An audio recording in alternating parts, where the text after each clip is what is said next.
जैन युवा एकता मंच राष्ट्रीय के युवा के अध्यक्ष और समाजवादी पार्टी के वरिष्ठ नेता गौरव जैन हमारे साथ हैं। दरअसल गुजरात के जूनागढ़ में एक जैन मंदिर को लेकर के एक विवाद चल रहा है। क्या वो विवाद है जिसको लेकर समाजवादी पार्टी के राष्ट्रीय अध्यक्ष अखिलेश यादव ने भी ट्वीट किया, कांग्रेस के इलाहाबाद प्रयागराज से सांसद उज्जवल रमन सिंह ने भी ट्वीट किया और कांग्रेस भी ने भी लगातार उसमें चिट्ठी लिखी है। तो क्या पूरा प्रकरण गौरव जैन जी, जो जूनागढ़ में जैन समाज का एक मंदिर है, 2 जुलाई को आपने वहाँ जाने का ऐलान किया है, पूरा जैन समाज ने ऐलान किया है कि 2 जुलाई को पूरा जैन समाज वहाँ जाएगा। वहाँ के लोकल के जो कलेक्टर है उन्होंने कुछ रोक लगाई है। तो क्या पूरा मामला है, हमारे दर्शकों को समझाएंगे और जैन समाज की क्या रणनीति 2 जुलाई को लेकर है? पहले तो आपके दर्शकों को सादर नमस्कार। और जो गिरनार तीर्थ के मुद्दे की आपने बात की, मैं थोड़ा सा आपके दर्शकों को और आपको संज्ञान दे दूँ। जैन धर्म के जो 24 तीर्थंकर हमारे भगवान हैं, 22वें तीर्थंकर नेमिनाथ भगवान की मोक्ष स्थली है गिरनार तीर्थ। वो एक जैन तीर्थ है और उसकी गिरनार तीर्थ की 5वीं टॉप पर भगवान नेमिनाथ के चरण वहाँ पे स्थापित हैं। वहाँ पर कुछ असामाजिक तत्व पिछले काफी समय से लगातार ये दावा करते रहे हैं कि वो स्थान उनका है। वो अपने किन्हीं दत्तात्रेय गुरु की बात वहाँ पे करते हैं और जैन समाज का हजारों वर्षों से वहाँ के आर्कियोलॉजिकल जो सबूत हैं, पुरातत्व विभाग के जो सबूत हैं, जो वहाँ का इतिहास है, तमाम किताबों में, शास्त्रों में, वो सब चीजें। दत्तात्रेय कौन है बताएंगे थोड़ा? ये वो मैं तो ज्यादा नहीं जानता, वही लोग जो दावा रखते हैं वही लोग इस बारे में बता पाएंगे।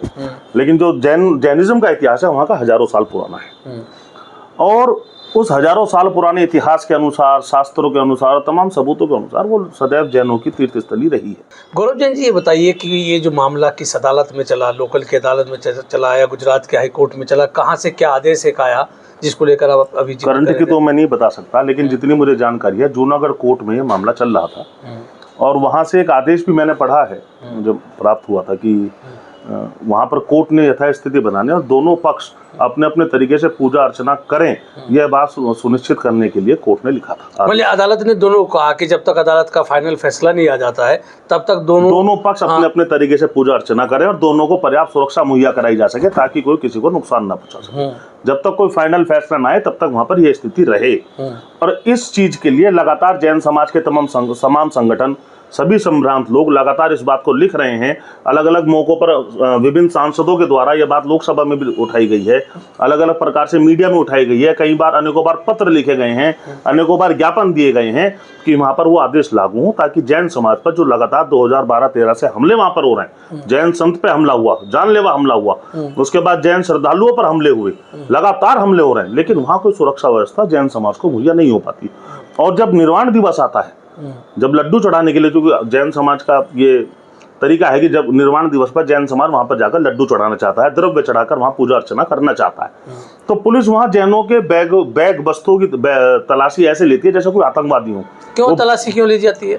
वो चाहते हैं कि वहां पे कोई द्रव्य ना जा पाए। द्रव्य में जैन समाज गोला होता है, चावल होते हैं, कपूर होते हैं, जो उनका चढ़ाने की चीजें होती हैं, वो ना जा पाए, वहां पर लड्डू ना पहुंच सके, इसकी तलाशी पुलिस लेती है। जब वहां पर तमाम अधिकार दोनों पक्षों को प्राप्त हैं कि वहां पर अपने अपने तरीके से पूजा अर्चना कर सकते हैं, तो वहां की पुलिस इस तरह की हरकत क्यों करती है, इस तरह से जैनों को अपमान करने का प्रयास क्यों करती है? तो इसके पीछे क्या वजह मानते हैं आप? कहीं ना कहीं जैन विरोधी मानसिकता है। गुजरात में भारतीय जनता पार्टी की सरकार, और जब से भारतीय जनता पार्टी की सरकार गुजरात में आई है तब से जैनों के खिलाफ वहां पर इस तरह की मानसिकता ने को ताकत मिली है। लगातार वहां पर जैनों पर हमले हुए हैं और सरकार का कोई कंट्रोल वहां पर नहीं है। आप हाल में देख लीजिए, जैन समाज के एक संगठन की यात्रा दिल्ली से चली और हजारों किलोमीटर तय करके वो जूनागढ़ में पहुंच रही है और वहां पर उनका लक्ष्य है कि 2 तारीख में निर्वाण लड्डू चढ़ाने का काम हजारों जैन समाज के लोग वहां पर करेंगे। अभी 2 दिन पहले डीएम का एक आदेश आ गया वहां के कि वहां पर निर्वाण लड्डू नहीं चढ़ेगा, कोई दब्बे लेके नहीं जा पाएगा। जूनागढ़ के डीएम का वो फोटो भी वायरल है, वो तमाम चीजें सोशल मीडिया में आप देख सकते हैं और हजारों लोग वहां पर पहुंच चुके हैं लड्डू चढ़ाने के लिए। तो ऐसे में सरकार का कोई कंट्रोल अपने डीएम पे क्यों नहीं है? कहीं ना कहीं सरकार की मानसिकता है, जब 20 साल से एक विवाद है और सरकार उस विवाद का हल नहीं कर पा रही, सरकार वहां पे जैन समाज को सुरक्षा नहीं दे पा रही, जैन समाज वहां से सरकार वहां पर असामाजिक तत्वों का कब्जा वहां से नहीं हटा पा रही, तो कहने की भाजपा सरकार की जैन विरोधी मानसिकता उजागर होती है, हो रही है। तो 2 जुलाई को क्या जैन समाज का 2 जुलाई को हजारों जैन समाज के लोग वहां पर पहुंच रहे हैं, वहां पर लड्डू निर्वाण और द्रव्य चढ़ाएंगे, पूजा अर्चना करेंगे। सरकार की जिम्मेदारी है कि सरकार उन्हें सुरक्षा व्यवस्था मुहैया कराए, वहां पर चिकित्सा व्यवस्था मुहैया कराए और इस कार्यक्रम को सौहार्दपूर्ण वातावरण में संपन्न होने दे। अभी हाल ही में बहुत से हमारे आदरणीय नेतागण, हमारे समाजवादी पार्टी के आदरणीय राष्ट्रीय अध्यक्ष अखिलेश यादव जी ने भी ट्वीट किया, जैनों के लिए वहां पर सुरक्षा व्यवस्था की और चिकित्सा व्यवस्था की मांग की। और भी अन्य पार्टियों ने पत्र लिखे हैं गुजरात के मुख्यमंत्री जी को, वहां पर सौहार्दपूर्ण वातावरण में निर्माण लड्डू चढ़ने दिया जाए, वहां पर द्रव्य चढ़ने दिया जाए, जैनों को पूजा अर्चना करने दी जाए और ऐसे असामाजिक तत्वों से सुरक्षा भी मुहैया कराई जाए जो बार बार जैनों पर हमला करने का प्रयास करते हैं। किसी भी दुर्घटना के लिए चिकित्सा व्यवस्था मुहैया हो। तो आप समाजवादी पार्टी में अखिलेश यादव ने इसको लेकर ट्वीट किया है कि वहाँ जो श्रद्धालु जाए उनकी सुरक्षा होनी चाहिए, किस तरह देखते हैं अखिलेश यादव के ट्वीट को? नहीं, अखिलेश यादव जी ने लगातार जैन समाज के मुद्दों को उठाया है।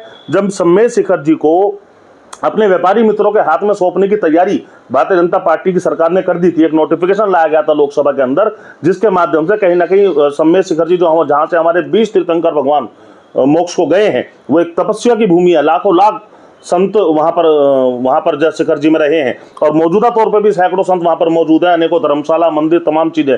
जैनों का सबसे बड़े तीर्थ है सम्मेद शेखर जी, उसको लेकर एक नोटिफिकेशन आया। आपके चैनल पे सबसे पहली डिबेट उस विवाद की हुई थी, उसको लेकर नोटिफिकेशन आया, उसको लेकर एक बड़ा आंदोलन खड़ा हुआ। कौन लाया था नोटिफिकेशन? भारतीय जनता पार्टी की सरकार। बाद में अल्पसंख्यक आयोग से हमें रिलीफ मिला, उसमें काफी दिन वो आंदोलन चला, कई सालों तक उस पर मांग उठाते रहे और सम्मेद शेखर जी के समय राष्ट्रीय अध्यक्ष अखिलेश यादव जी ने इस बात को उठाया था और जैनों का समर्थन करने का काम किया था। सरकार से मांग की थी कि समस्या क्या मांग गौरव जैन आपकी है जैन समाज? गिरनार तीर्थ को लेकर भी अखिलेश यादव जी ने लगातार ट्वीट किए हैं। सम्मेद शेखर जी का मुद्दा समाजवादी पार्टी के सांसद रेवती रमन जी ने सबसे पहले संसद में उठाया था। गिरनार मुद्दे को आदरणीय राष्ट्रीय अध्यक्ष जी लगातार उठा रहे हैं, कई बार वो ट्वीट कर चुके, इस मांग को रख चुके। चैनलों पर भी, मीडिया के माध्यम से इन्होंने जैनों पर हो रहे अत्याचार की आवाज को उठाने का काम किया है।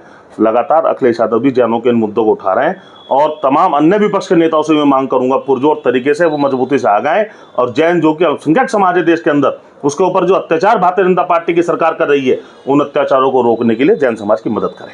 तो 2 जुलाई को क्या अपील, क्या आह्वान आपका? हमारी अपील यही है कि जैन समाज के जो साथी वहां पर गए हैं वो लोग शांतिपूर्ण तरीके से अपनी पूजा अर्चना करें, अपना लड्डू चढ़ाएं, क्योंकि जैन समाज अहिंसक समाज है, हिंसा में बिलीव नहीं करता, लेकिन वो आस्थावादी भी हैं।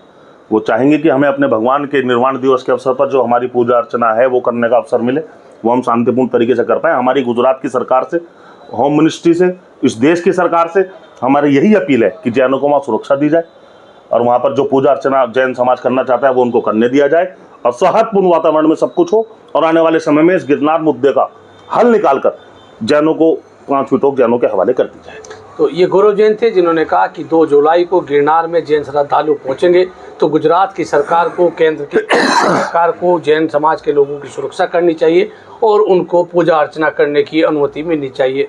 मैं राशिद अली हूं और आप हमारा चैनल खोजी न्यूज़ देख रहे हैं। आपसे अनुरोध है कि आपने अगर अभी तक खोजी न्यूज़ चैनल को सब्सक्राइब नहीं किया है तो कृपया सब्सक्राइब कर लें। धन्यवाद।